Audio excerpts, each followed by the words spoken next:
Japanese tamari is regarded as a symbol of perfection. They represent a highly valued and cherished gift symbolizing deep friendship and loyalty.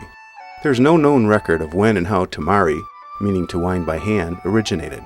The earliest traces of its history are found in the Nara period, as Buddhist missionaries traveled east from India through China and Korea to Japan. They spread not only their religious beliefs, but culture. In an ancient game known as kamari, football, we find its first reference in history at the imperial court. The ball was shaped like two thick buns, joined around the center with a seam, initially made from deerskin and used only by high court lords in kickball games. Later, the court ladies of the noble family began using beautiful silk threads to carefully and lovingly wind them into decorative balls. They competed with each other in making the most colorful and elaborate patterns. The balls were used in the tossing games or as decorative pieces. It is uncertain when the ball game became part of the popular culture, but as the medieval era emerged in the 14th and 16th centuries, street performers were known to use the balls for juggling. Tamari was handed down from generation to generation, mother to daughter. It gradually spread and became popular, also in regional towns, where it developed its own techniques, beauty, and local color. Following the Meiji period, rubber balls were introduced and the popularity of tamari gradually declined. As tamari balls continued to be an art and craft of the Japanese upper class and aristocracy, the noble women competed in creating more and more beautiful and intricate objects. Today, this traditional Japanese folk art has been revised and newly devised designs and patterns have been created. With more and more elaborate techniques and refined materials, it has become very popular and has resulted in the formation of many societies for the research of tamari. Traditionally, becoming a tamari master in Japan continues to be a tedious process. It requires specific training, and one must be tested on one's skills and technique before being acknowledged. Sharon Thieman is a gifted artist who explores the harmony of shades and the interaction of contrast through her various tamari balls.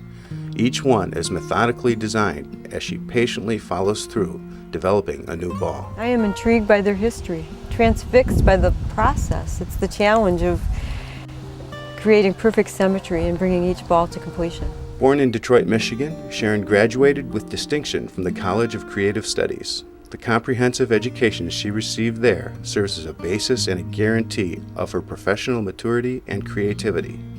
As a painter for the first 15 years of her professional career, Sharon refined her skills in design and drawing while developing her intuitive sense of color. I am passionate about my tamari, and I think I'm most happy when the conversation that's surrounding it has something to do with it. I have known Sharon Thieman for, going on 5 years now.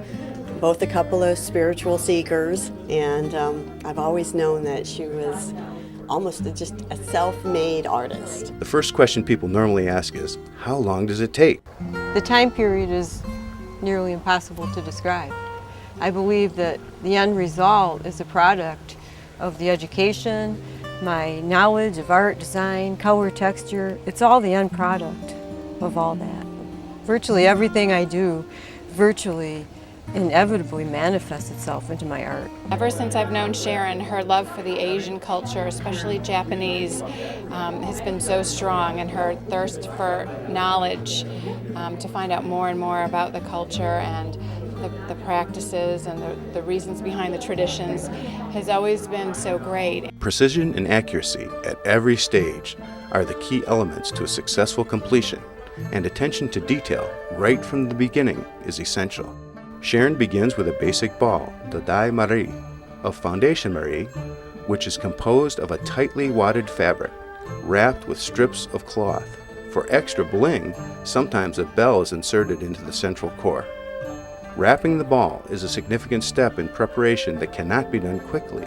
It is here that attention to detail must begin. Various types of yarns and threads are used, starting with heavier and gradually decreasing to fine. Dividing and marking the ball could be an interesting lesson in three-dimensional geometry. By using a thin strip of paper that is initially pinned to an arbitrary spot on the ball that becomes the North Pole point, and then successively wrapping around the diameter of the ball in all directions from the pole point, the average and very accurate circumference is determined. The strip is then trimmed to this length. By folding it in half, and laying it around the ball, another pin is placed at the fold mark and identifies the accurate opposite South Pole point. The strip is continually folded and used as a marker, laying it against the ball to find the equator or halfway point. Measuring and folding and more measuring continues until the ball is divided into quarters, eighths, etc., fifths, tenths, etc., however the design will eventually dictate. The process at every juncture is slow and methodical. The time and energy and focus that goes into creating such a piece of personal art, I feel peace when I hold it. It helps me in my meditation.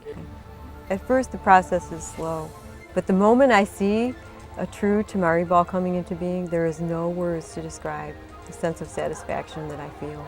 The ball is then marked, usually with a metallic thread. The marking threads are usually incorporated into the design.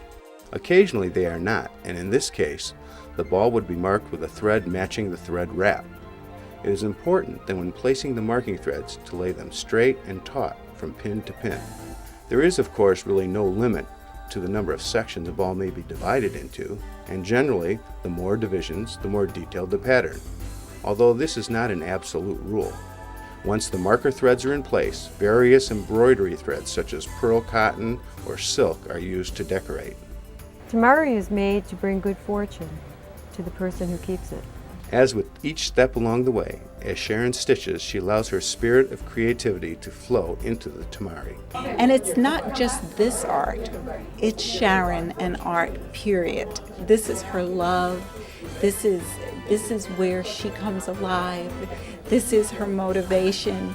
And you can see it in every ball. You can see the passion, you can see the love of color, you can see the sense of design. The detail and the intricacy of the work is very prevalent through all the different layers and designs. At the very end, I sign each ball by carefully hand-stitching my initials somewhere into the ball. The tradition remains as a mother places a ball in her child's pillow on the last night of the year. When sleepy eyes open on New Year's morning, the first happy vision of the new year is the symbol of a mother's perfect love.